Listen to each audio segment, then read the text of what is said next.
Hey guys, this is Zach Taggart with Ghoulie Hunters, and we have just made our way into the Rainbow Friends Play Place. And let me tell you, this place is spooky. Abandoned long ago, there have been rumors of a paranormal presence within these halls. And believe me, if there is one, we're gonna find it. Did you guys hear that? Something is definitely here. Come on. Go on, get in there. This is gold. This is for all the suffering you caused, Red. We're sick of you and this place. We want out, and the only way out is with you out of the picture. Are you seeing this, folks? These horrible creatures seem to be sacrificing one of their own in some sort of bizarre ritual. Don't look at me, look at them. No, you'll regret this. It's over. Not quite.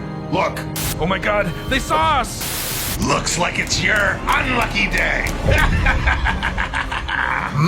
They look tasty. What are you? What are you planning on doing with us? I'm Blue, and I'm a rainbow friend.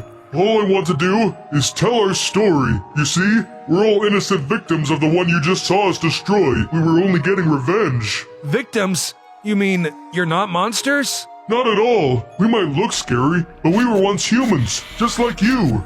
You see, it all started when we were drawn to this place through false promises, lies, and deception. As Blue talked to the camera crew, I could hardly believe what was happening. Our story was actually going to be told, and what's more, I started to think we were finally free of this place for good. If only it were that easy. Blue went on to explain then and there in front of everyone how exactly each of us was tricked into coming to this place. He talked about his phony job offer and the resulting crash and how he was dragged to the play place and turned into Blue. And then he spoke of Green, the bullies that tormented him, and eventually how Red tricked him into coming with the promise of fixing his eyesight. Next, he spoke of Purple, of his tragic upbringing, how he was guilted into one more theft, and how he paid the ultimate price for it. Lastly, he turned to me and explained to the whole world about who I used to be, reduced to the pitiful creature they see now. He even spoke of Yellow and Ducky, everything we were, everything we are now, all aired out like dirty laundry. And soon, the entire world will know the true story of the Rainbow Friends. But what happened next, I would have never guessed. We left the play place behind with the camera crew, and we did so peacefully. We were finally free of that place, for good, or so we thought. But more on that later. For now, the people, the public, they loved us. Our story had gripped the nation. Apparently, it had everything. Love, loss, tragedy, deceit, they ate it up. Soon enough, the Rainbow Friends were a household name. The tape of Blue detailing our struggles was delivered to every news agency, and they began airing it 24/7. You couldn't walk down the street without hearing the newest buzz around the country's newest and most lovable celebrities. We began getting offers to make merchandise of our new forms, cameos on primetime TV shows, and even release a musical album. We were the Rainbow Friends Quartet, and we were on top of the world. Soon enough, we were invited to share our stories on a morning talk show. Finally, we'd all get a chance to speak. We all sat in our undersized chairs across from the host. The city street seen behind us through the glass windows. Legions of fans holding up signs of adoration. It was one of those feel-good shows, and they had invited all of our family and friends to attend and reunite with us. It was great to see my family again. We all couldn't be more happy until it became the Blue Show.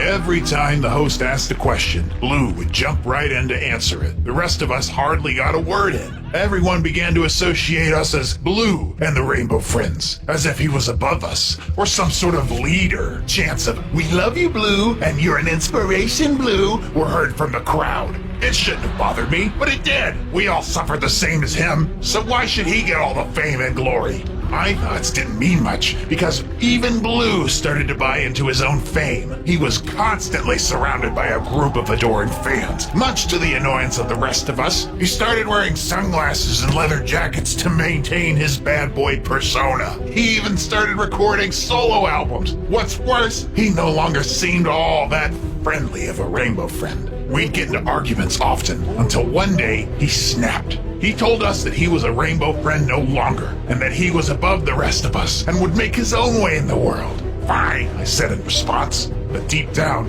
I was heartbroken. Blue was one of us, and I just let him walk away from it all. We weren't like everybody else. We were different, Couldn't he see that? Soon, demands for the Rainbow Friends started to wane. Without Blue, we were just three weird-looking guys with not much stage presence. The calls stopped rolling in, and the offers for TV appearances dried up.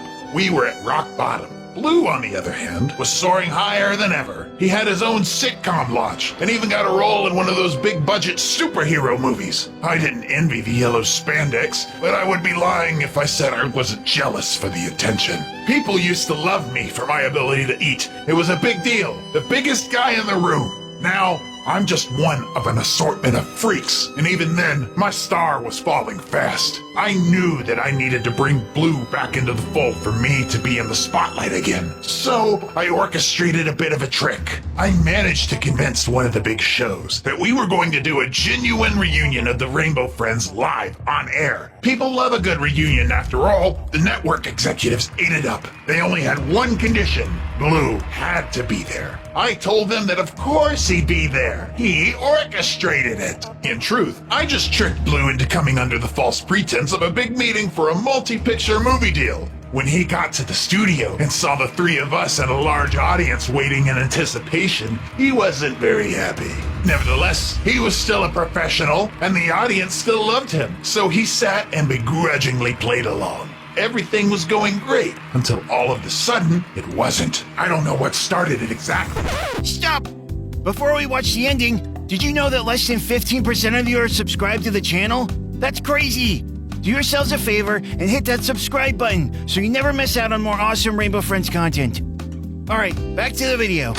The four of us were at each other's throats. Years of pent-up frustrations with one another had built up to this, and we went at it. The resulting chaos was quite impressive, let me tell you. The audience fled amidst the destruction, and soon word of our rampage got to every household in the nation. We were no longer the cute, lovable Rainbow Friends, but rather a dangerous, scary pack of monsters, aka what we always knew we were. Soon afterwards, now that his 15 minutes were over, Blue made up with the rest of us. He realized that the attention got to his head, and we all forgave him. After all, that's what friends do. They forgive each other. With nowhere else to go, we all came back to the one place we could comfortably call home. But when we walked through those doors, none of us were prepared for what we saw. A group of fangirls all holding up signs with our faces on them. They were cheering and smiling and just oh so happy to see us. It appeared we still had fans after all. But something inside of us had forever changed after our brief stint in the public eye. We exchanged a series of knowing looks between us and readied ourselves. Then we got right back to doing what we did best.